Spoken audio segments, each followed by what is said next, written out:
Hello everybody, welcome to our final webinar for our extended lockdown series. So this is actually the 8th webinar in this series, and prior to that we did a 7-part lockdown webinar series. So I worked out today we've been doing these webinars for, this is the 15th webinar, so that's 15 weeks, so over 3 months.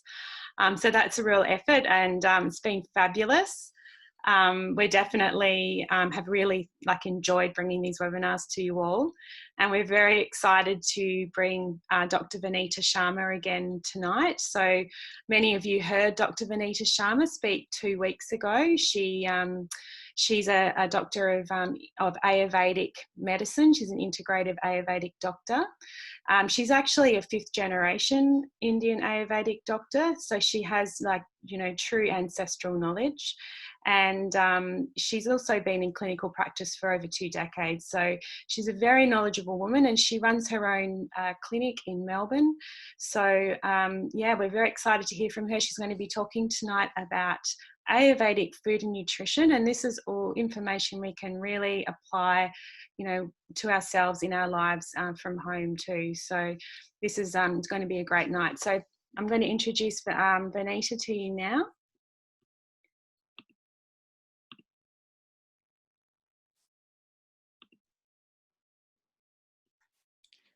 Hello, namaste everyone, and good evening. I trust everyone of us are safe and doing well at home and healthy, and just upskilling our knowledge every day, and trying to learn quite a few things, even sort of enhancing our knowledge with the different modalities. I know Hugo had been great at doing all this, talking about kinesiology, and I'm just coming from a different perspective, but still there is so much of similarities that we have in all different modalities.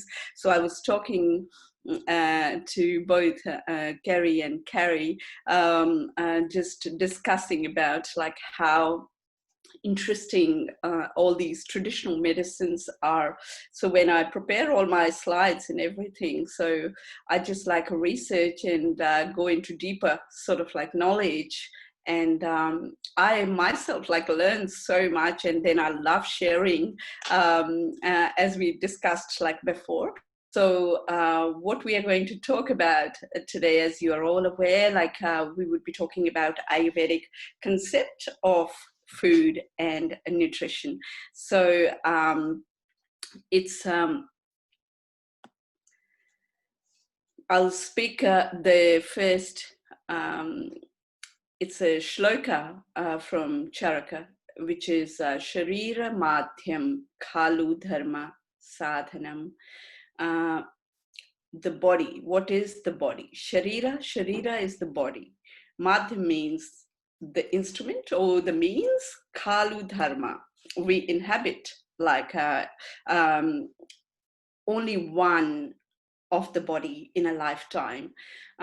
So we say we take care of it with mindfulness and regard for the natural laws of nature. And so when we talk about Ahara, it's the pillar of life. And we talk about 300 BC to 780. So that's when Ahara is the food. That's what it's called in Hindi or Sanskrit, and in Hindi we call it bhojan, but Ahara is the diet, the food. And it's one of the pillars of life, as we discussed in the last webinar. If you all remember, we spoke about sleep, sex, and diet or food. And so now we are going to talk about how we classify food in Ayurveda. So the primary classification of food is based on its appropriateness to body and mental constitution, based on the 5 elements and the 3 dosha theories. So if you all remember, we spoke about the 5 elements, which is the air, fire, water, ether, space, which is the space as well, and earth, and Tridosha theory, which is Vat, Pith, Kaph. Then the food classification is also done based on the taste, therapeutic qualities, etc., safety and measures, and the incompatibility of food. So the classification, when we talk or classify the food with the compatibility or incompatibility of the food, we talk about how the foods could be incompatible or compatible, and when you eat, like what you really need to know, and the digestive ability. So it's based even on the Agni, the digestive fire. Agni is the fire, and digestive ability, or the digestive fire that actually digests or metabolizes the food and does all that stuff. So the nature of the food basically being consumed. And then we talk about 6 major tastes, what we really classify according to Ayurveda, and they are considered as indicators of health effect. So sweet, sour, salty, pungent, bitter, astringent. And in Ayurveda, we call it Madhur, Amalam, Lavanam, Tiktam, Katu, Kashaya. So the sweet taste, basically, the organs associated with these tastes are the ones that I put here on the slide. As with the Madhur taste, we call it thyroid glands are associated. Lungs is associated with amla ras, which is sour. And then kidneys, they are associated with lavana, salty. Tikta, pungent, we associate with the stomach, and head or the brain. Katu, bitter, which is associated with pancreas, liver, and spleen. Astringent, kashaya, colon. So how we do these is we associate like the taste with the elements or the constituents in the body. So I'll go one by one in detail, and I'll explain what I'm talking about to make all that like make a bit of sense. So when we talk about the areas associated with these 6 tastes, in an integrated approach to Ayurveda and modern nutrition, both in the elements, like in 2003, they actually found out that there is a specific areas on our tongue where we feel the specific taste. So this slide shows you like the areas, say the sweet is felt at the tip of the tongue, right in the front. And then there is a sour, and behind that is salty, and right at the back is astringent. Then a little bit forward is a bitter, and right behind the sweet is the pungent, like behind the tip. So in the front. And similar way, we associate the organs. So when we talk about the organs and we talk about the marma points that I mentioned last time, or the reflexology, or the points that we do in acupuncture or reflexology or acupressure or meridians, we give them the specific positions on the tongue, on the foot, on the hands. That's how similar way there is a position for these organs on the tongue.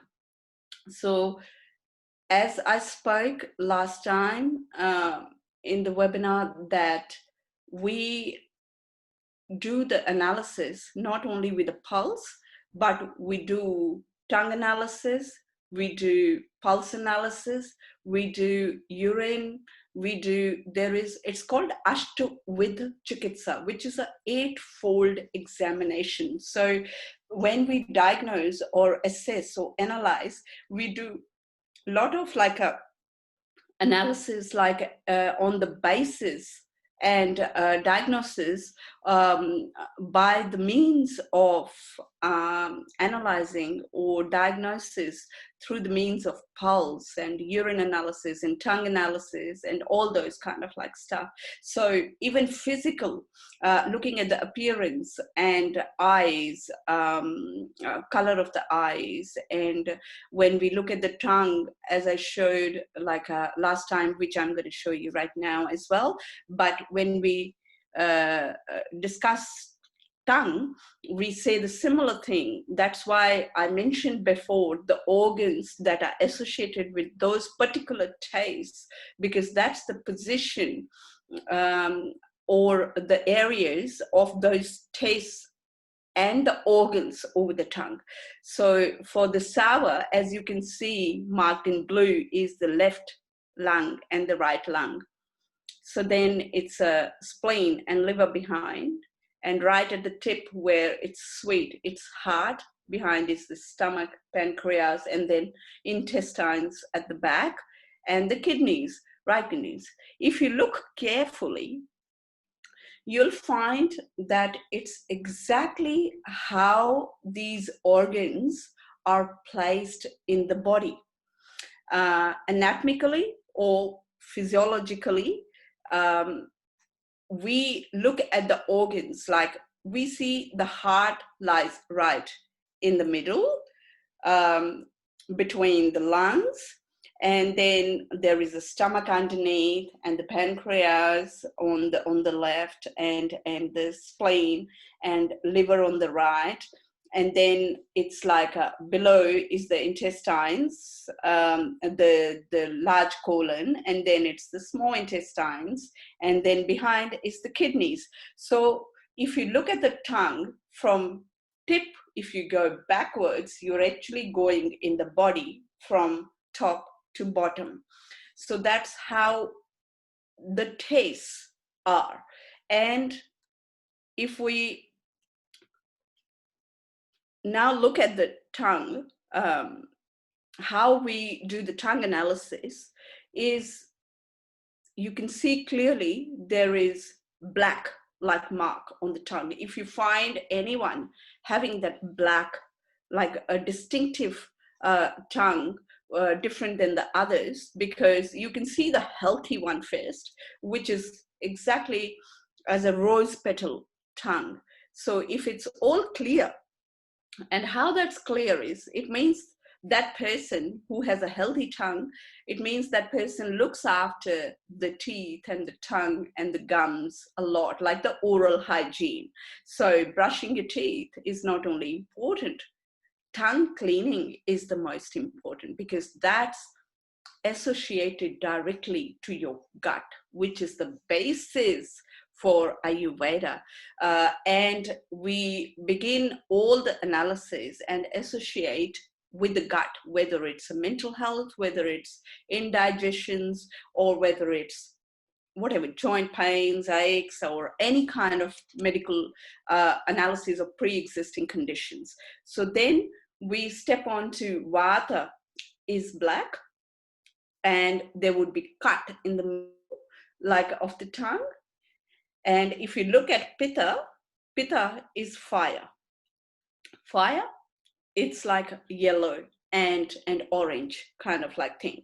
And when we look at Kapha, Kapha is white.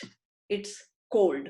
It's mucus, viscid, thick, like sticky and gluey tongue, where you have like all the white bacteria accumulated over the tongue. So it means clearly indicates that whether there is a vata aggravated, or there is kapha, or there is pitta. And we call it ama. Ama is a word for the indigestive food particles accumulated in over your tongue, and then that goes into your gut and your small intestines, from where you need all the cleansing and stuff and detox to actually balance that out. So at a first place, if you maintain all this oral hygiene and you look after your oral health, your overall health gets affected. So ama are the toxins or the bacteria or the indigestive food particles accumulated in the small intestines. According to Ayurveda, again, that classification is based on the quality classification of the food. So quality is the guna, potency is the virya, post-digestive effect is the vipaka, and therapeutic action is the karma. So we say, when we did we spoke about the tastes first, then we speak about rasa, guna, virya, vipak, and karma. So quality or guna of the food. So the guna, if you remember, I spoke about sattvic, rajasic, tamasic. Virya is, the classification is done on the potency of the food, how potent the food is. And then what's the post-digestive effect, which is vipaka. We look at rasa, guna, virya, vipak. Vipak is basically what effect the food gives after getting digested. I'll give you an example. Say, for example, we eat cloves. Cloves, what it does is, it has a natural potency of hot temperament. And cloves, when you cook them in the ghee, you actually change its constitution by cooking that cloves in the ghee, because ghee is cooling in effect. Ghee is the clarified butter. Or say, you can't use any other oil like to cook the cloves, because that's cloves are to balance vata, and ghee is the pitta. So the hot temperament is basically balanced by the cooling ghee. So vata is getting balanced, pitta is getting balanced, and it's actually a rasayana, which is a rejuvenating and balances all the three. So the cloves actually is even effective for the kapha. And that's the post-digestive effect is, it's a mixed constitution. It's neither hot, neither it's cold. So it's a little bit of hot and a little bit of moderately, it's cold. So that's the post-digestive effect. And the therapeutic action, what it does basically, the karma, its action as in overall what it assists with and it helps with to help you in treating any particular condition or whatever you are taking it for, like anything to help with. Cloves can be taken cooked with the ghee to help if you have any gastro issues. Asafoetida is the same, but it's a pranic food as well, so we don't use too much, but it's asafoetida is very, very good for vata balancing. And so when we talk about ghee, what makes ghee so special? So as you can see in the slide, I mentioned it's an Indian superfood, but it's a clarified butter. So ghee is not fattening, for a surprise for everyone, because ghee is the burnt after the cream is cooked. And when we see at the bottom and look at the bottom, we are left with all the fat actually sticking at the bottom of the pan, and all that comes out as a clarified um, butter is the ghee.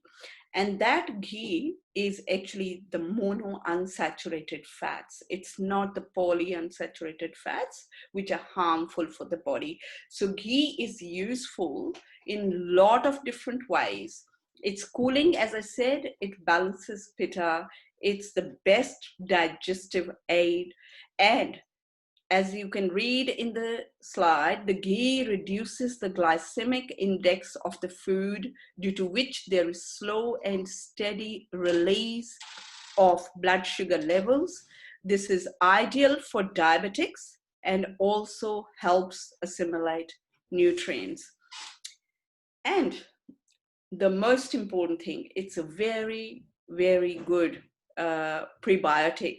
Prebiotics create an optimal environment for the gut-friendly bacteria to prosper, and it's highly beneficial for digestion. So if you look at how many benefits it has, it actually cuts down the stubborn fat rather than accumulating fat in the body. I remember somebody was asking me a question last time about if you're allergic to dairy or something like that, what's the other substitute? When we do Ayurvedic analysis, we go at a very different platform. So we take these allergies also related with the Vata Pitta Kapha imbalances or the balance.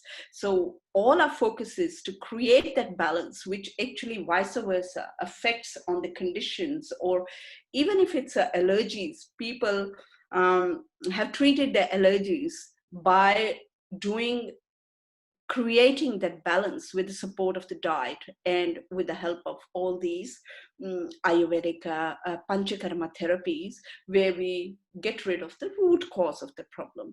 And once the root has been treated, the other symptoms, because say if you have allergies or anything that you can see, any sign or symptoms that come, that subsides by itself and pacifies itself when you have addressed the root cause of the problem.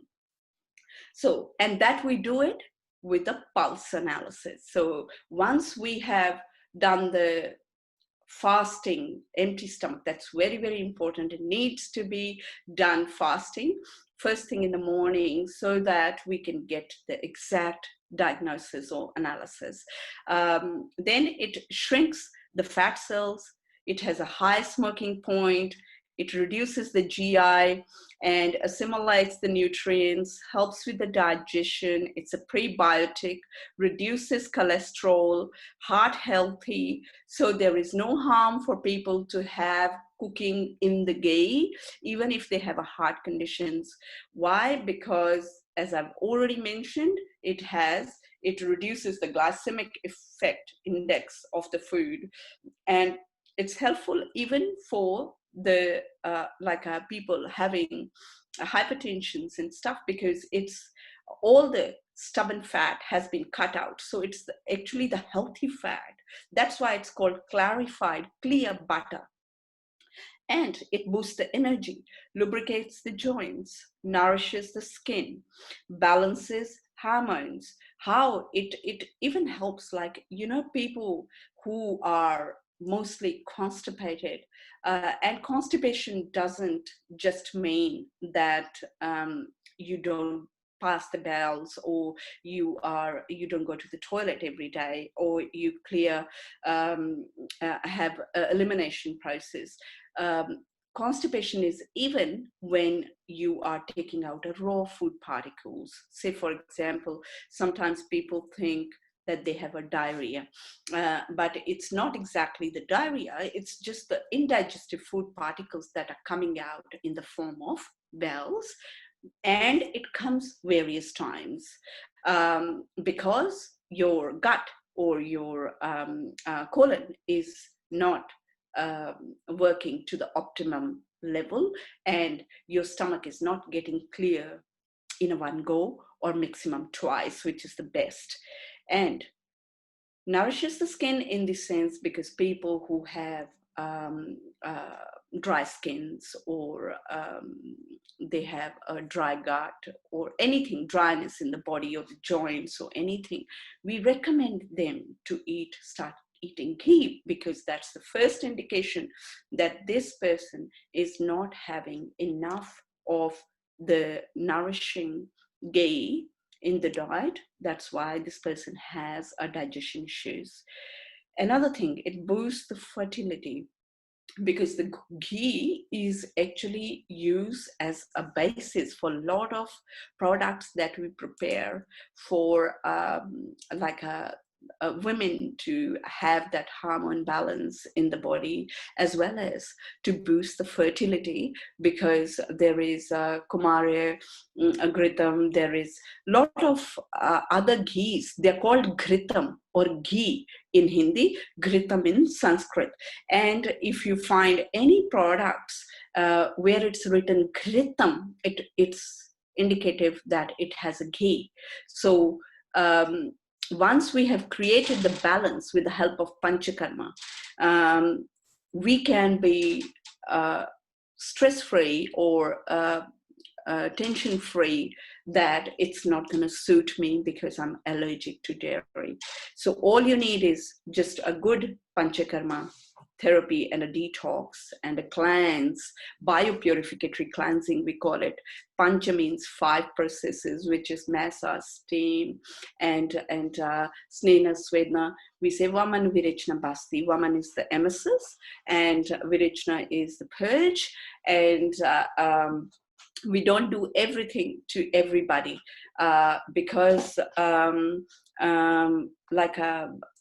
what we do is we do that Virechna purge thing to nourish the small intestine or the gut. So that's altogether a different topic. We can talk some other time. And ghee never expires. Older the ghee, better it is. And that thing actually implies all the Ayurvedic products. We do have to put the expiry dates on the products, being with all these legal technicalities. But to be honest, Ayurvedic products, more older they are, better they are. So even if you have it after, trust me, after expiry dates, unless they are like powders or churnams that are kept like not in an airtight container, they can go maybe off. But the ghee, you never keep it in the fridge. You can keep it outside for years. Nothing will happen if it's a pure ghee. And you can prepare at home. You can buy from any of the supermarkets these days. It's available, or the Indian grocery stores. And then it's lactose free. And now, gut health and mental health, it's all begins from gut. So if your gut is healthy, there won't be issues with your mental health. It all relates, because we believe there is the gut is considered as a small brain. And if there is like issues in the gut, there would be problem in the brain.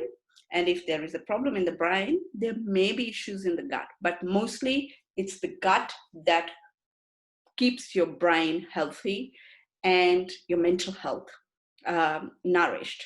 And how that happens is because the happy hormones like serotonin and dopamine, they are actually secreted even in the gut as they are secreted in the brain. So that's how this gut and mental health is a very wide area and a wide topic that we can talk about with the mental health altogether separately. So that's why we do all these like short courses where you can actually make your expertise in one particular area, whether it's just the gut health or the mental health. Everything, although is associated and interconnected, but still you can specialize in one particular area, and then you can always associate. Even in Ayurveda, you can be an Ayurvedic obstetrician, you can be an Ayurvedic gynecologist, you can be an Ayurvedic ophthalmologist, you can be a dermatologist, Ayurvedic dermatologist. So that's why when they do all these beauty therapies, they are also associated with all these foods and the body humors and the 4 humors that we discussed, the 5 elements and the 3 dosha. Even the food and everything else is associated with all this. So food can alter moods, obviously, because it's the gut and mental health is associated. And all these like 6 psychological expressions, like we say, Kam, Krodh, Lobh, Lo, Maya, or Dvesh. These are the psychological expressions that can get aggravated because of certain particular pranic foods, because the pranic foods are considered, food is considered, ahara is considered as a life force or the pillar of health, because we survive or sustain because of the food, and everything is based on the food. Foods could be like a lot of different variation. There is all these like fad diets, like say for example ketogenic, blood type, like paleo diets, and all that kind of like different foods. If you're going in tune with the body and the nature, you don't need to worry to follow any kind of like specific diet, as long as you are going along with the individual's body type, which you assess by the pulse or by looking at the body appearance and color of the skin, eyes, tongue, whatever. And the Ashtavit Chikitsa, which is the 8-fold examination that I mentioned. And then you look at all these, like you would see some of the hot foods, the pitta foods can increase your anger or the fire, because the pitta is the fire. So you would see the signs of, if somebody is really angry, you would see that, oh, this person's pitta is too high, right? And this way, same way, like the calm, krodh, like all these like expressions, psychological expressions, they come and can get aggravated because of the food. So this I mentioned last time as well, the 3 states of mind, the sattva, rajas, and tamas. And even the food can be divided according to these 3 gunas. They're called gunas because they are considered as qualities. And sattva, sattvic food, is the purest and the contented state as a quality. So when you feel satisfied, even by having like one specific food, and you eat pure, lighter to digest, that gives you harmony, happiness, and you feel lighter in the body, and that food that gets digested easily. So obviously that comes as a vegetarian, plant-based diet. I'm not too much in favor of the vegan food, because people can get a lot of like deficiency of nutrients and all that, because we feel in Ayurveda everything is there for a reason. Like any foods that have come up, apart from the meat, although Ayurveda is not against the meat as well. So they, in certain conditions, recommends soups of the chicken, or like lamb soup or lamb, like for iron deficient people, because nowhere in any of the Vedas it's mentioned that you can't have like a meat. But obviously there is a differentiation of the post-digestive effects, which I spoke in Rasa, that the foods that are lighter to digest and the best meal or the diet is the vegetarian plant-based diet, so which is the indicative of vegetarian diet or lighter to digest foods and vegetables, or fruits. Rajas is the excited state. Most of us have that quality. I would say 90% of the people are Rajas, because they take mixed type of foods, like some of them are vegetarian, some of them are vegetarian and they eggetarian, so they eat eggs and fish and they eat vegetarian food, and some people are non-vegetarian but not a big eater of meat, but then they take a lot of vegetables in their diet.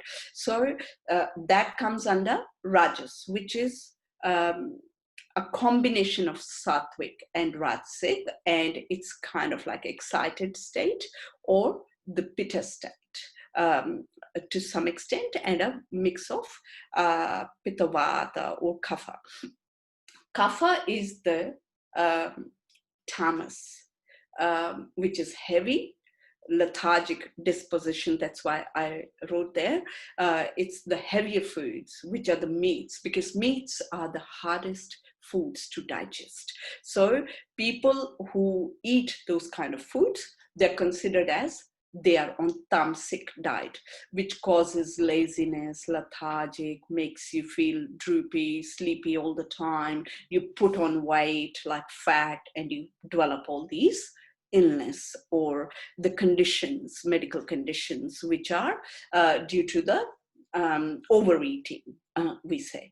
So the proper metabolism is a key to good health, and that happens when you are taking ghee, or even I recommend for deep frying and all that, you can actually have like a rice bran oil, and you can use mustard oil for cooking like just the dry vegetables, or ghee goes with everything. Like you can do frying, you can do cooking, because all you got to make sure is that you are not eating ghee on top of 2 to 3 teaspoons of ghee a day. Is ideally, it's not going to cause you any fattening, no conditions. It would keep your gut healthy and would help you like to assimilate. But it's very, very important to drink warm water, which Carrie mentioned to me before the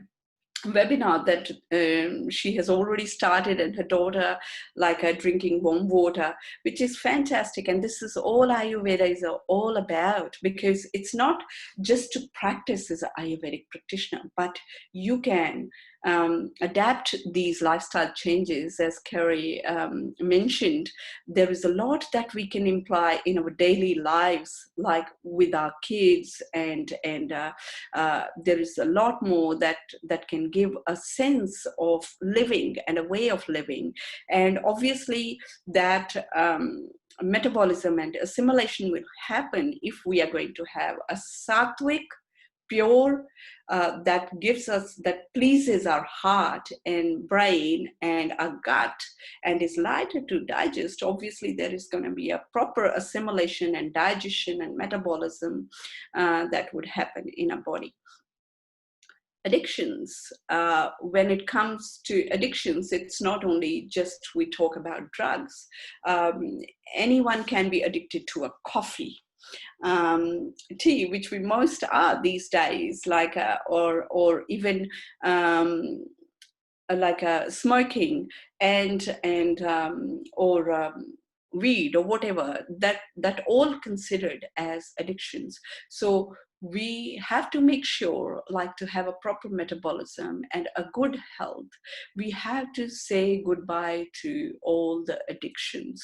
The first thing, foremost, we have to do is we have to love ourselves and care about ourselves and the body. As I read the shloka right at the beginning, I mentioned we only get a body one in a time.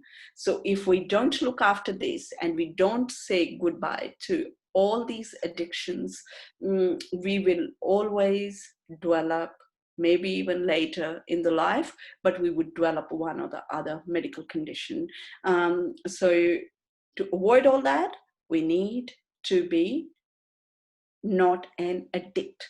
Even for a tea or a coffee, if you take it everything in a moderation or moderately, it's not going to cause you like havoc and not going to cause you any troubles. Like, even if you have a junk food once in a while and you go home and another day you have a khichdi, like which is a porridge mix of moong dal and basmati rice, like, or anything with the semolina, something light to eat, it would digest even your junk food.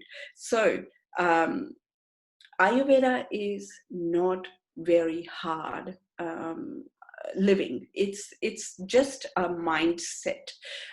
It's your habits that you need to follow and make little bit tweak around, little bit changes here and there, and I can promise you can have a healthy aging, we call it, yeah? Not just the aging. So what role by being a vegetarian or the Agni has to do with it? We are talking about the classification. Don't forget that, like, because I'm talking one by one. We spoke about rasa and potency, the ghee to digest, the post-effective effect, and rasa, guna. Guna is the quality of the ghee, yeah, and virya, vipaka. So the potency, like how much potent it is, like, and where it can benefit you with your mental health as well, and even with a lot of other medical conditions as well, because it's all about creating a balance and having a good digestive fire that we develop ourselves. So when we say Agni, Amastamba Shita Shulo, Dvaipan Prashamanam, Nam Sheshto Bhavati. This is from a Charaka. It's said about Agni, which is the digestive fire, the heat. It is the foremost among the pacifiers of Ama, which is the toxins, the indigestion or indigestive food particles in the body that causes any kind of like stiffness, chillness, pain, and shivering. So we need to pacify Ama, the toxins, with our digestive fire. And we can build that by having a healthy lifestyle and healthy eating habits. So the Agni, what it really means is fire, as I mentioned. In Ayurveda, one will frequently hear it refers as it's referred as digestive fire. It governs the cellular intelligence and awareness, digestion, absorption, transformation of food into energy. So whatever energy or the immunity or ojas, or we call it tejas, and the prana, the life force, which is mentioned at the bottom, the production of the immunity, cellular metabolism, and the vital life force, and that's all done by the digestive fire. So that can only be built by pacifying the ama and doing the tongue cleaning. That's the foremost thing.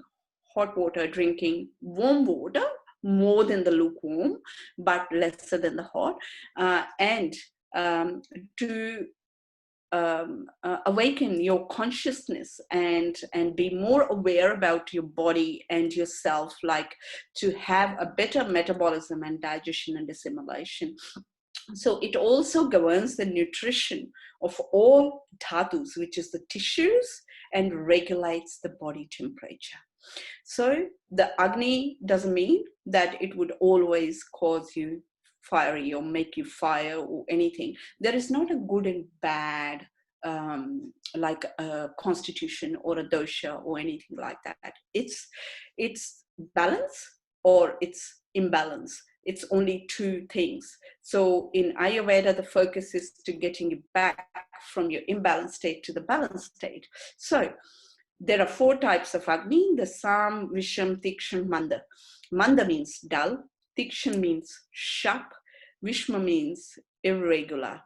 So Vata, it's like air, so that's like irregular metabolism, right? So that's the expression or the post-digestive effect, what we call it, yeah?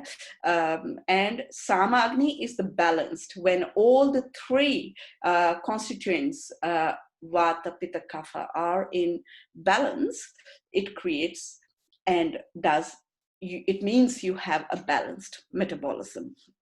And then there is sharp, Pitta, people who start feeling hungry, like really, and they really desperately need something to eat straight away.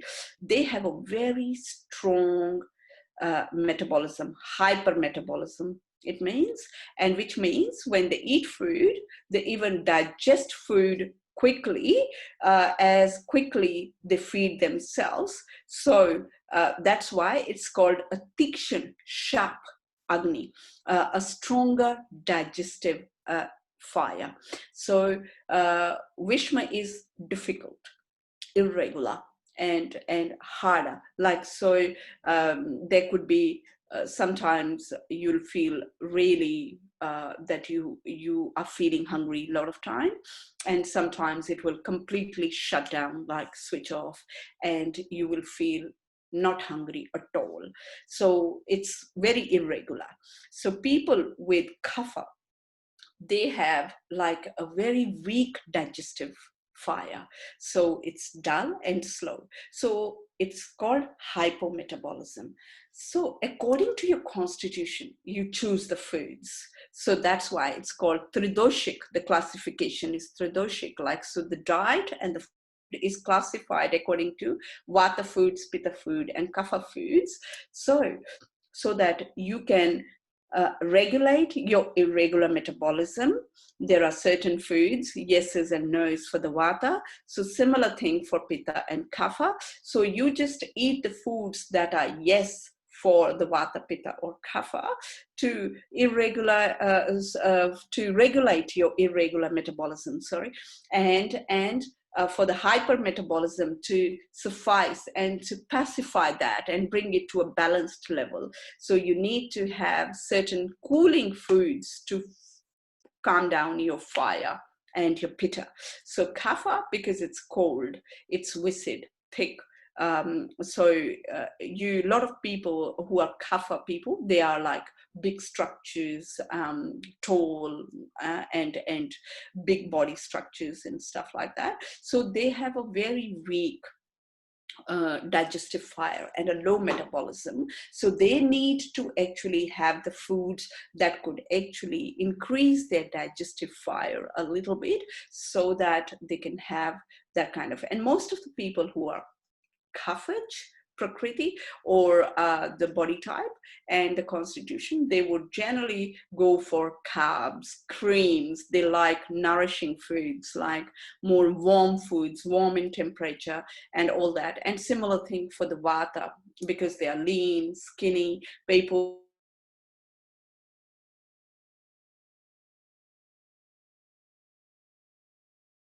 So Vata and Kapha, they need warmth and pitta fire needs cooling. So the foods are classified accordingly. So the digestion, absorption, and the functions of the digestive fire this is what I mentioned. It's the assimilation of food and sensory experience. So visual perception, and maintains the normal body temperature, maintains constitution, which is the vata, pitta, kapha, and create a balance in that.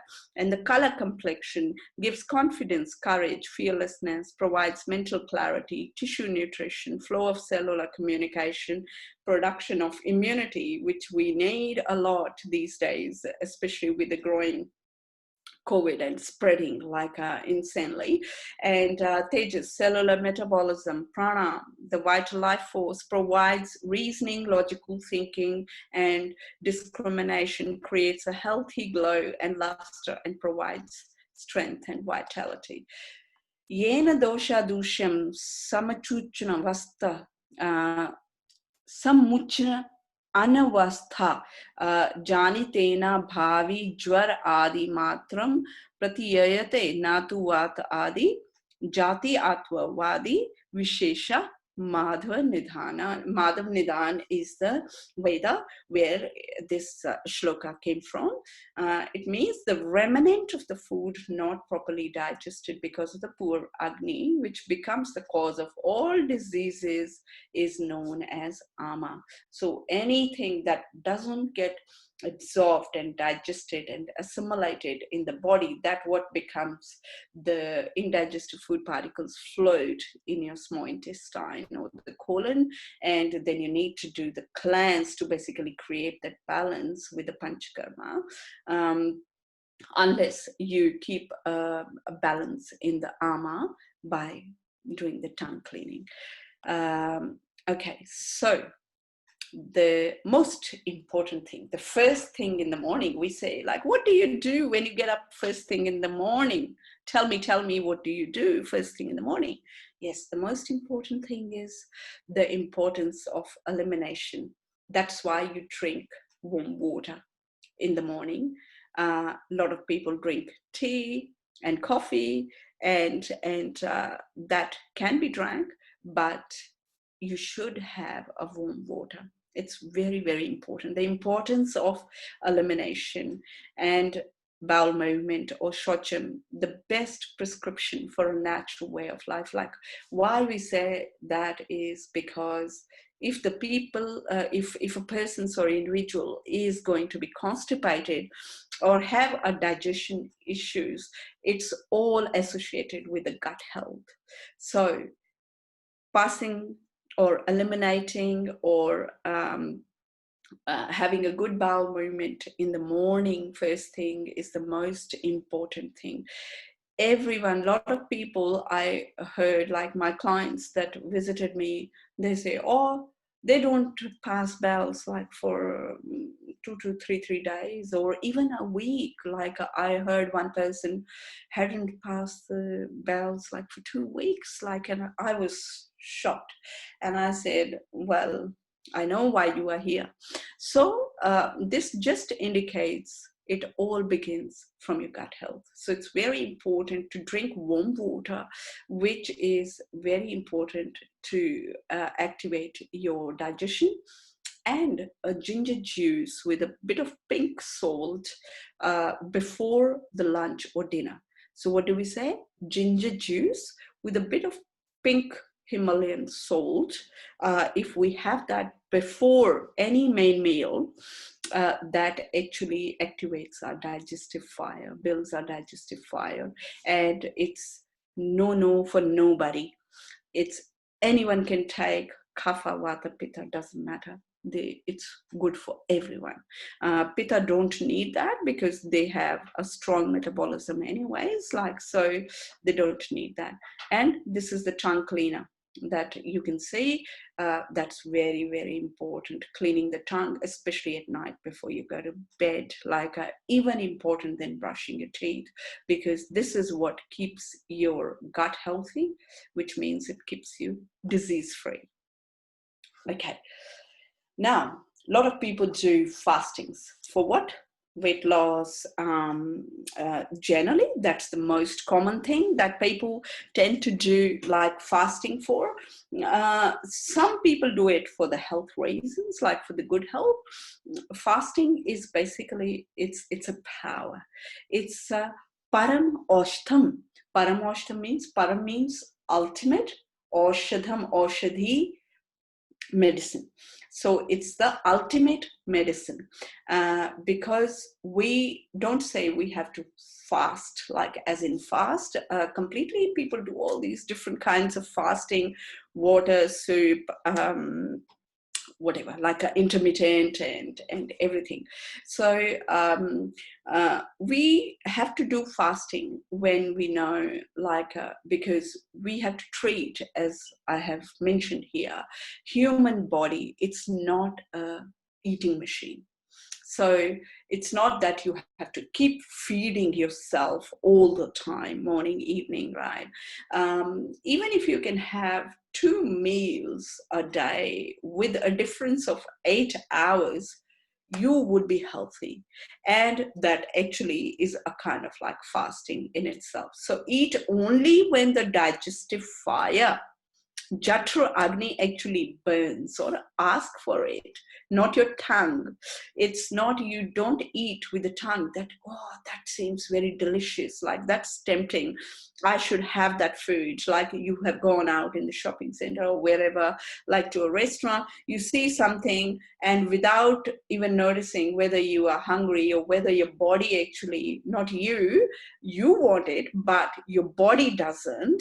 That means your digestive fire is not asking for it. It means your stomach, your gut doesn't need it. So you don't have to eat it. You can buy it and eat it later when your digestive fire is optimum. When to start eating? A lot of people don't know this. A lot of even Ayurvedic doctors don't know this.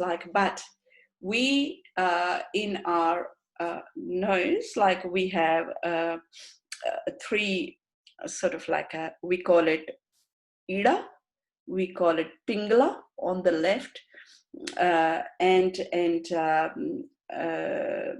Sushumna in the middle. Sushumna is the spine of the nose. So the right middle part is called the spine, or it's called Sushumna Nadi nerve, which is, so when we say, when your breath is flowing strongly through your right nostril, that's when you should begin eating, which means that your digestive fire is at the optimum level, and your stomach and your intestine or your gut, it actually needs the food, ahar, the energy, the prana, the life force, because it's we are sustaining because of the diet. But it doesn't mean that we just have to eat what's actually our body, how much ever it needs. You don't have to overeat. And you start eating when your nostril, for a surprise, the breath actually flows through only one nostril at a time. It's not both. And if you touch with your thumb, like the left nostril, you check, is it flowing through the right? And then you press the right one and you check whether it's flowing through the left, like that lady is doing in the picture. So that's how you check it, and you would feel it on your hand that the breath is flowing through left or the right. So you can even change that by doing pranayama and deep breathing exercises and make it right, so that the solar energy is flowing to be able to digest and assimilate and metabolize your food even in a better way. Then it has to be flowing through the right nostril. So langanam is the fasting. So there is, as I mentioned, there is an intermittent water fasting, soup fasting, but exactly the fasting means eating right. If you are eating right, you are having developing good antibodies or the immunoglobulins, and which means you are eating right amount of protein, and that actually helps to build your immunity. So fasting doesn't mean not to eat or to do rosé or anything like that you do it in the extreme conditions when you think like you've so much eaten that you actually need to cleanse. So that cleansing, you do it by not eating or overeating whole day. So the second langanam, fasting breath.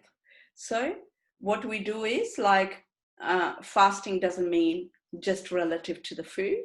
Fasting is basically the breath fasting. You don't need to do like just have waters or soups or anything like that. But if you have eating right, means you have 2 big meals at a difference of 8 hours, and before 3 hours before the sleep, if you can have like the dinner, and a bit late morning you can have like one big meal, and then you have a 8-hour gap, and in those 8 hours all you can have is you may already be eating that like a horse gram, like, or kulat, we call it as a brown lentils, like, so you actually eat the soup or drink the soup, drink the soup like in the middle. And then when you do the second langanam, you do it by fasting with a breath. So the breath control, it basically increases your digestive fire, and especially the people who have a dull or a low digestive fire, or like a medium, then they can do the fasting breath, like, which is like a slow inhalations and long exhalations, which is Kapalbhati Kriya in Pranayama, it's called. So you pause the breath in the middle, Sushumna. So what you do is you do close like same like the lady was doing here, like you close one side like this, and then you inhale like strongly through the other nostril, which is open, and you take and you hold the breath in the middle, and then you close that from where you inhaled, and you exhale from the other one, like. So this is the kind of like we call it as a Kapalbhati Kriya or Pranayama. So this is what you do in the fasting breath, which actually the benefits are that you age slowly, and you have always a positive mind, and a positive thoughts always will come, and that will get rid of the negative thoughts, which is going to be very good for the mental health. So pranayama or meditation or hatha yoga, which is pranayama is called hatha yoga. So you can, there is 5 different types of pranayama that you can practice, like, and that would help you with that. And third langanam, it's fasting, hurtful and pessimist speech, like which is the vak shakti or the power of speech. And we shouldn't be using the harsh language or the harsh words, and use like, supportive language and more loving and affectionate, and not hurt the feelings of the other person. That's one kind of like optimistic speech that you're giving, and not like using the hurtful words, and you're soft and gentle and nice and loving and affectionate, keep a smile on your face, and you just like build up the confidence of the other person. So that is a fasting in itself as well, because anything that actually keeps your mind and your gut in a harmony and in a healthy situation, that's actually a fasting in itself. And that's the power of speech. It's called vak shakti. Vak is the tongue, language, or shakti is the power. And my mom's name is Shakti, so I'm joking. So, but yeah, she's a power in herself anyways. But final langanam, fasting movement. So we are always on a go. That actually disturbs our eating pattern and disturb our lifestyle, and so this is just to basically know, like, you can do fasting in so many different ways to basically build up your digestive fire and to have a good optimum health and glow on your face and calmness. And you can look at this like, this is how you feel calm. And this is like a Shirodhara therapy, which is, Shiro means head, and Dhara means a constant flow of warm oil over the forehead, which actually releases the happy hormones in the brain, which is serotonin, dopamine, and all that, like to help people with the mental health issues, hypertension, migraines. We do oil dhara, we do takra dhara, which is with the buttermilk and a concoction. We do with the milk, like in cases of skin conditions. So there is a lot more that can be done with each of the things. Like if I go in detail, I can just talk whole day about one particular area. So it's sitting still, even if it's 1 minute. So all you got to do is just pause for a minute, like do nothing and just relax your mind, keep your mind thought free, and just focus on your breath. That's how you would be thought free. Because if you're going to notice and put all your focus and attention towards your breath, like how it's flowing, so you stay still, you sit with your spine erect, straight spine, and that there is no layer in your stomach. And if you're sitting straight and you close your eyes, or with the open eyes, if you can focus on your breath, like you just like focus on your breath, like how it's flowing normally. And then you start meditating, or you do pranayama. Prana, yama. Yama means restrict. Prana means the life, restrict life. How? By controlling and restricting your breath in a different way. So there is Anulom Vilom, there is Kapalbhati, there is Agnisar for building your digestive fire. So you just move your stomach in and out, and then you take from here and you inhale, exhale from one, and you inhale from the other, or you just do forceful. You take one deep breath and then you keep exhaling forcefully. So, and then you extend your tongue out of your mouth and you roll it and you twist it, like, and then you take it back in. That's called Shitli Pranayama. And then there is a sound meditation, which can be enjoyed even with the meditation, like as in saying Om, or whichever God, or like the spiritual power or energy or the universe you believe in. Just say whatever, anything that you love to do, and you can be still and calm, and that can bring a harmony to you, is a meditation. So listening to the sounds of nature, like say you sit near the like a river or something, and the water is flowing, or the birds are chirping in the park, or anything. Just pay attention to your normal surroundings, like even sitting, or the sound of the fan upstairs, or anything like the birds or whatever, or the cars going past, raindrops, like anything that can bring you to a still. So these are the immunity boosting foods, which I mentioned that I'm going to talk about the must do's, like, and which is most important for us to have a good immunity. We really need that, like these days. So you all have my slides, and you can read through like how that can benefit, like drumsticks, coconut water with lemon, garlic, onion, turmeric, pumpkin seeds, red capsicum.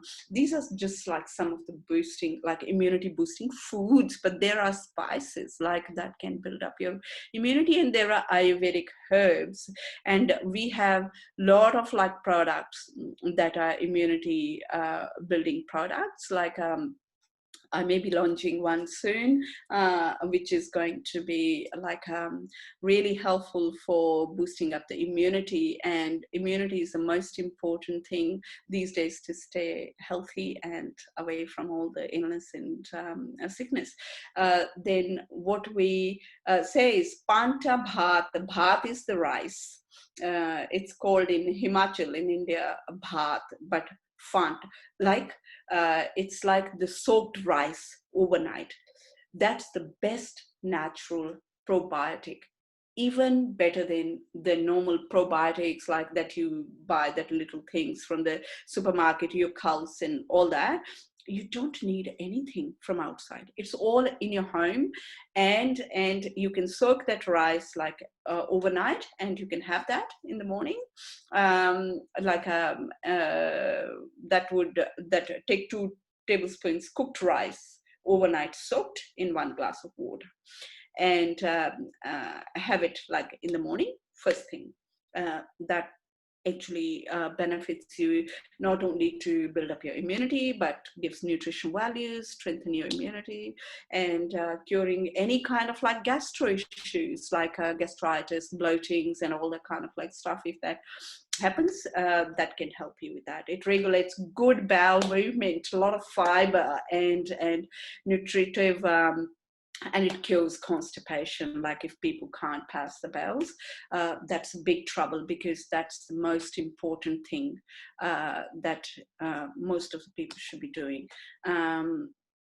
Regularly passing the bowels every day, first thing in the morning. Even if you can't, just sit on the pot. It will start happening regularly at the same time every day. It would start happening. Your gut starts working like that way. So your body knows what you're trying to do, like to your body, because when you will sit, you would try like, you know, that it should come. And obviously when you're having that kind of like fiber rich foods and stuff like that, that would help you. Okay, so the main 10 Ayurvedic dietary must-dos, each naturally intelligent dosha-specific foods. I know I'm getting a lot of questions, but I would be definitely answering all of them after. So just let me just like wrap this up, and then I can take on the questions. Each naturally intelligent dosha-specific foods, which is Vata, Pitta, Kapha, according to that. So whatever is your body type, for which you need to see an Ayurvedic practitioner, because seeing all these like online things, that can give you a rough idea, but you may be confused. If you want to have exact analysis of your body type and constitution, you must see an Ayurvedic practitioner who does the Nadi Pariksha and pulse. Eat naturally intelligent dosha specific foods. That's what it means. And shun food fads, eliminate snacks, avoid overeating to slow aging, because you will age very fast if you kind of like have a snacks in between. That's a very bad habit, and that kills your digestive fire. That's why I said you should have only need 2 main meals a day, and that also 8 hours apart, and in between you can have a soup, a milk with the turmeric, or you can have a lassi, which is the buttermilk, or you can have a fruit or a juice. Opt to consume fresh fruits and vegetables, be spice wise. Like not every spice is for everyone, but yeah, most of them suits everybody. But yeah, turmeric, like a lot of people take it with the cold stuff like smoothies and stuff. That's the worst thing they do, because turmeric always has to be taken with a warm milk, and you can add a bit of black pepper, or like whatever you want to, like, but it doesn't need, like, mainly the pink salt and a cumin seed powder, and the pink salt, like if you can make it like a salty lassi, and if you want to make it sweet, you can add like don't make it like a mango lassi and all that kind of stuff, like, because that's smoothie. Ayurveda doesn't recommend smoothies. They don't consider smoothies as a good food, because it's incompatible foods, like, because you can't mix the fruits with a yogurt, and most of the smoothies have a yogurt in them. So sweet has to be with the sweet, salty has to be with the salty, and pungent and astringent. So there is all these mixing of, as I said, we can have a wide talk about one particular area, but you can you can do the courses if you're really interested, like the short courses that we would be running with Hugo and through NK Institute. So Ayurvedic courses like short. If you're keen and interested more to study and do and understand, and even it's not just to practice, it's just to imply things in your daily lifestyle for your family, kids, children, whatever. So just there is lot in Ayurveda that you can do. And cleanse from inside out, Panchakarma, eliminate ama. So that's kind of like a regular practice everyone should do. At least in India, they used to say every season change, which means 4 times a year, every 3 months, you can do a detox, a cleanse worth like 1 to 2 weeks worth of the cleanse. But that's just normal for a healthy people. But if they have a particular condition or area, then they need to be analyzed and pulse diagnosis needs to be done, and then all that diet recommendations are provided according to your body type and the condition. And then there is a suggested line of action or a plan that you can adapt to actually do the Panchakarma therapies. So drink to your health, favor herbal teas between meals. As I said before, like you can drink like a herbal teas or a chai, which is a good aid for the digestion as well, because the chai, if you put like a little cardamom or cloves and crushed cloves and cardamom, and you can add, like in winters, a ginger as well, sliced ginger peas, a little bit, like that actually helps you in boosting up your immunity, digestive fire, and 2 to 3 cups of tea are fine in a day, but not herbal, not particular herbal like chamomile and mint and all that, like suits everyone. But chai is something that would be suitable to everyone. You can have it with or without milk, doesn't matter. But yeah, normal traditional chai is made, Indian chai is made with the milk. Cultivate good eating habits. Include 6 tastes in every meal.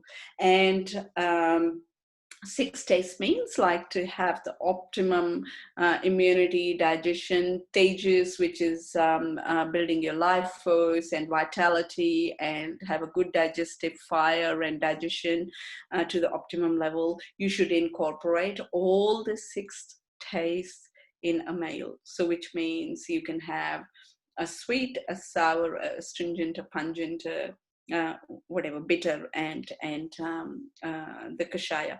So each for your soul, and 3 hours before bedtime, as I suggested before. But 2 meals, morning, and not necessary. A lot of doctors, like the medical doctors, actually say that you need minimum of 8 hours sleep. I don't say that.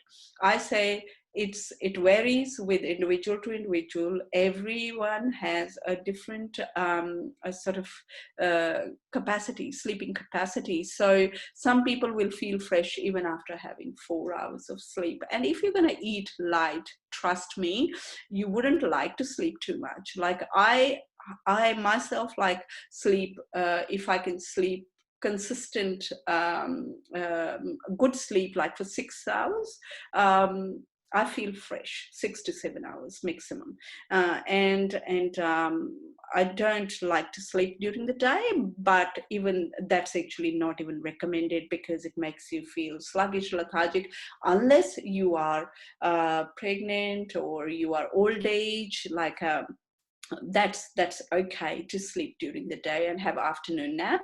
But for an adult, like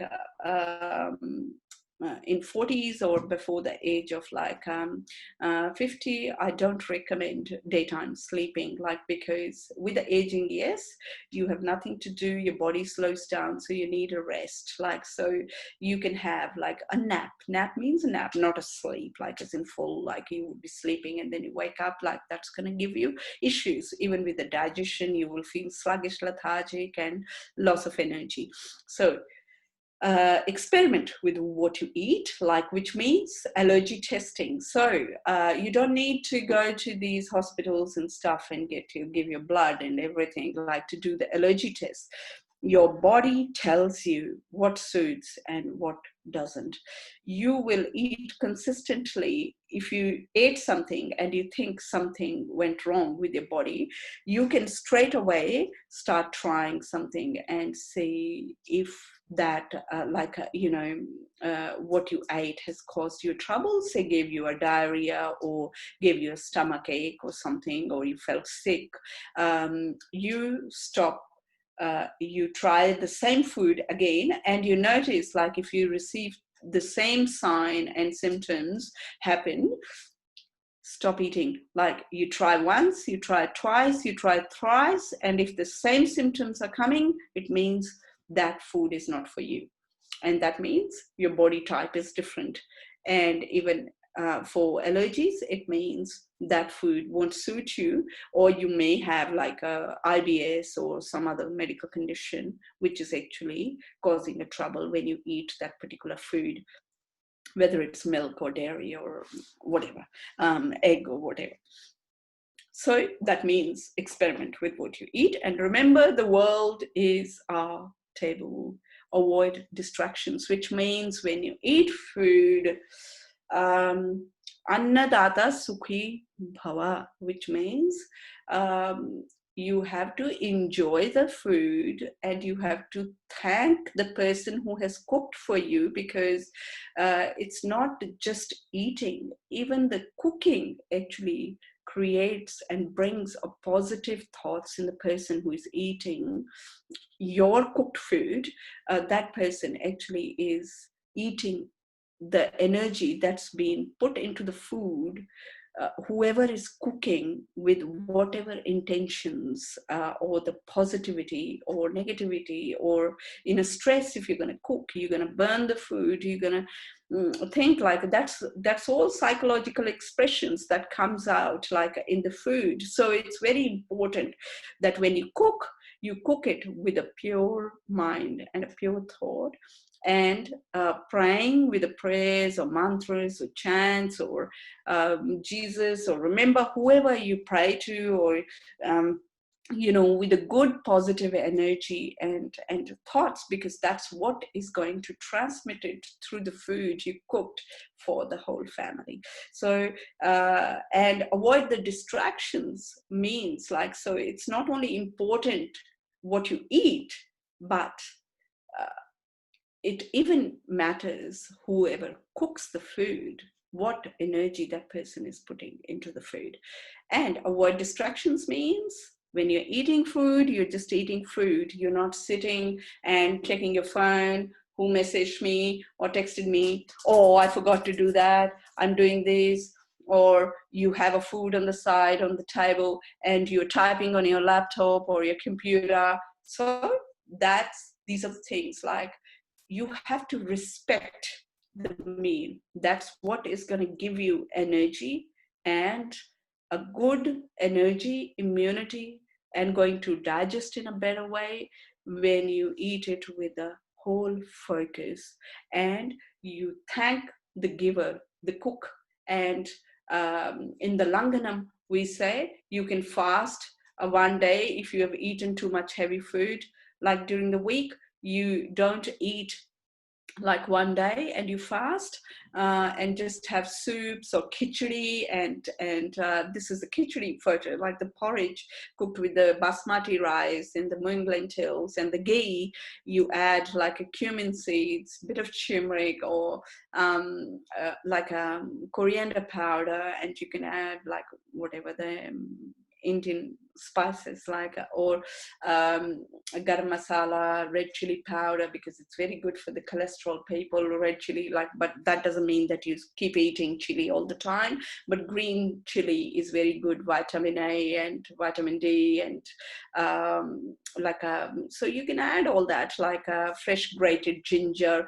Try to eat more it doesn't matter if you can't afford organic or biodynamic food. You can eat like a farm fresh vegetables and fruits and buy from the vegetable shop, not from the supermarkets where it's been lying for months, like you never know, 2 months, 3 months, like till it comes to the shelf, how old that is. So these are the things that we need to be mindful about. So have a mindful eating and eating for sattva, to build a good quality and good health and build your resistance. So eating should be an adventure, not a core. Sarve bhavantu sukhina, sarve santu niramaya. May all be happy and free from illness. And this is one fruit which is Emblica officinalis, the amla, and this is the boon of life, like, because this is chavanprash, the black paste, and that's prepared from this. It's very rich source of vitamin C, D, E, A, like, and it's very good in all the weathers, like seasonal eating. That's very important as well. Like, one of the factors that you have to eat seasonal fruits, like don't eat out of the season. So summer fruits or food should be eaten in summer, and winter should be eaten in winters. Like, so that's compatibility and non-compatibility. And then this is amla juice, like, and this is amla powder that you can use in the beauty purposes for your hair, skin, whatever, or you can eat it, like, swallow it with a honey and warm water.